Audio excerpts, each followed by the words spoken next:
So we're gonna go through today and do a garden tour. There's been a lot of growth over the past few weeks and we want to show you everything that's happening. Right here we have butternut squash, and then we have Long Island cheese is the next one. And then down a little bit further we have Leadman watermelon and some cantaloupe, and I can't remember what kind it was. And then we have Alibaba watermelon, and then the last one is Lady Godiva pumpkins. And I've been really surprised this year because we have had 0 squash bugs up here, and I don't know why that is, other than the fact that maybe the bugs don't know our address yet, or they haven't found the garden yet. But I'm really glad, and that's been really exciting because I have always had squash bugs, and this year we have none. And you can see how healthy the plants look because they have no bugs. And the other thing that has been really different with this garden compared to my other garden is we have full sun here.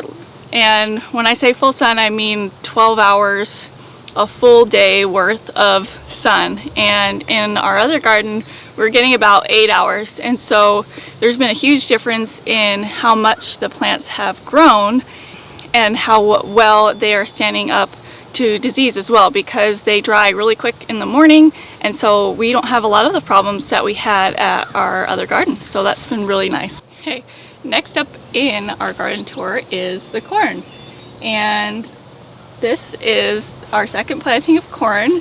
As you guys saw in some of our previous videos, we had to plant this twice, and once it got to about 6 to 8 inches we took off the nets and it just really took off. So I'm actually really impressed. I didn't know how it was going to turn out or if it was going to get pollinated properly because it's so late in the season here, but it actually looks really good, and we've had a little bit of a break in the heat. So the corn is producing really well, and it has some ears already starting to form on there. Some of them still need to be pollinated and some of them already have. We will pick it all fresh, and then we are going to eat some and freeze some. And if I have too many, I am going to can some of this corn.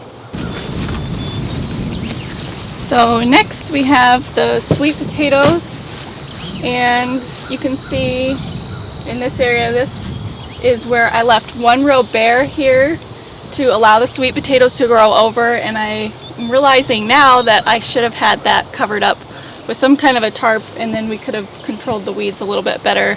But I am going to go back now and I'll put down, I have an extra silage tarp that I'm just going to roll up and fit into this row so we can kill off some of those weeds before the sweet potatoes grow over that area. We planted about 32 of those, and then I came back and I planted a few more. So I think we're up to about 40 sweet potato plants now.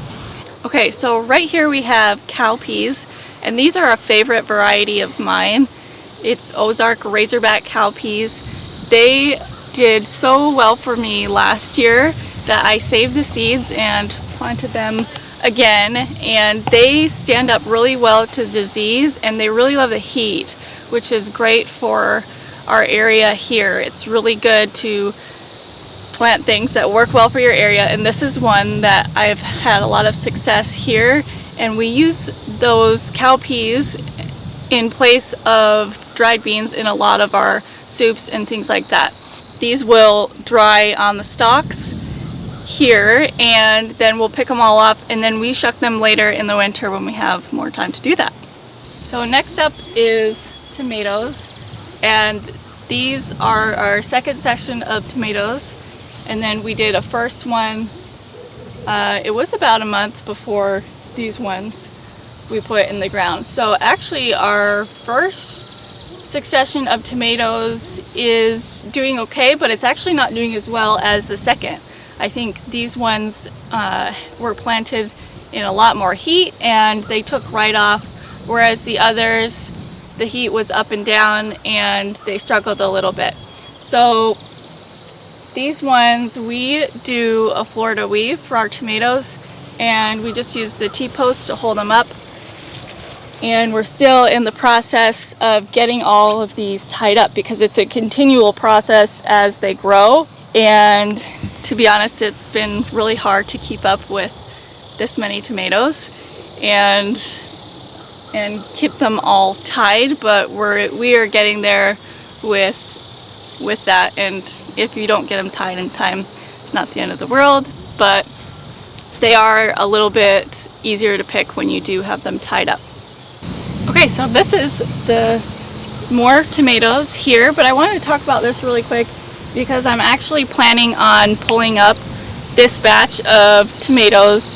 These ones in the front were San Marzano, and I noticed really quickly that the San Marzanos are very prone to blossom end rot because the rest of my tomatoes are actually doing really well, but because of our irregular watering, because we don't have water up here, it rains, sometimes it doesn't rain, and then it's just been really all over the place. So the blossom end rot comes from the plant not being able to get enough calcium, and sometimes that is exacerbated by irregular watering. So that is what happened with these, and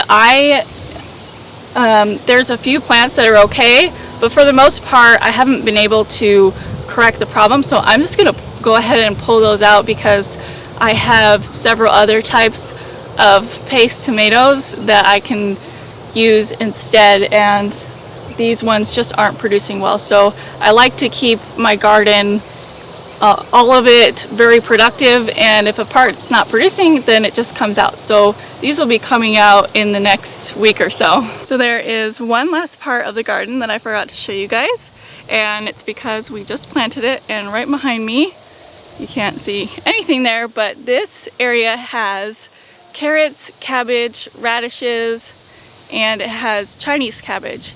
And most of it I planted strategically for making kimchi because that's one of our favorites, and it's really good to have the fermented food and all those probiotics over the winter time. We covered it with a strip of burlap because that really helps carrots germinate.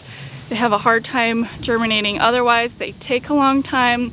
They really need moist soil, and with the carrots being up here, it's difficult for me to be out here to water all of the time, and right now of course we're hand watering. Okay, well, this concludes the garden tour.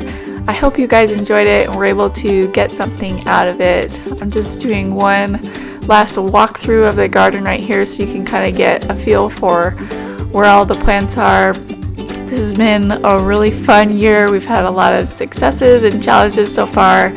Lots more of the garden season to go. Got a few more months, and can't wait to show you guys some of our harvests coming up next.